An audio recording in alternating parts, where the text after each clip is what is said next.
ప్రభునందు ప్రియమైన సంఘ బిడ్డలకు, దేవుని పిల్లలకు ఈ ఉదయకాల సమయంలో ప్రభు అయిన యేసుక్రీస్తు నామములో అందరికీ వందనాలు తెలియజేస్తూ ఉన్నాను.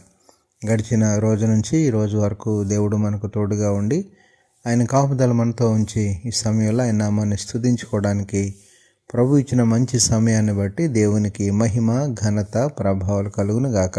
ఆమెన్.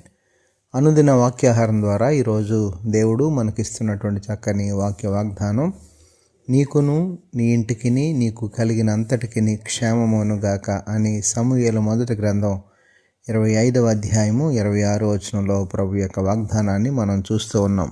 దేవునికి మహిమ కలుగునుగాక.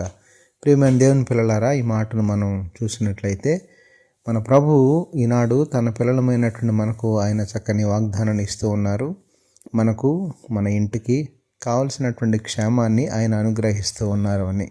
అనగా మన కుటుంబంలో ఉన్నటువంటి ప్రతి ఒక్కరికి, మన బిడ్డలకు, తల్లిదండ్రులకు, మన తోబుట్టువులకు అందరికీ కూడా కావలసినటువంటి క్షేమాన్ని, కాపుదలను, భద్రతను, ఆశీర్వాదాన్ని ఆయన ఇస్తున్నట్లుగా మనం చూస్తూ ఉన్నాం. దేవునికి స్తోత్రం. కనుక ఈ సమయంలో ప్రభు ఇచ్చిన వాక్య వాగ్దానాన్ని బట్టి ప్రభు మీద విశ్వాసం ఉంచి ప్రభు యందు భయభక్తులు కలిగి ఆయన చెప్పిన వాక్య వాగ్దానం మన జీవితాల్లో నెరవేర్పులోనికి వచ్చినంత విశ్వాసాన్ని మనం కలిగి ఆయన మాట మీద విశ్వాసం ఉంచి ఆయన ద్వారా ఆయన ఇచ్చే క్షేమాన్ని, ఆశీర్వాదాన్ని పొందుకున్నట్లుగా దేవాది దేవుడు ఈరోజు తన పిల్లలమైనటువంటి మనందరికీ సహాయం చేసి నడిపించును గాక.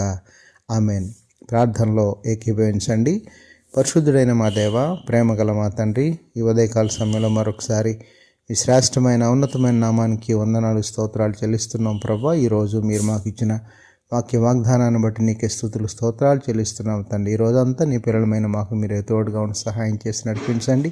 నీ మేలుడి చేత నింపండి. ప్రతి ఒక్కరికి కావలసినటువంటి దీవెనను, క్షేమాన్ని, ఆశీర్వాదాన్ని ఈ రోజంతా మీరు మాకు దయచేయమని, అలాగే ప్రభా ఈరోజు పుట్టినరోజు, పెళ్లిరోజు జరుపుకుంటున్న బిడ్డలు ఎవరైతే ఉన్నారో వారందరినీ పేరు పేరున దీవించి ఆశీర్వదించమని యేసు పరిశుద్ధ నామమున అడిగి వేడుకొనుచున్నాము తండ్రి.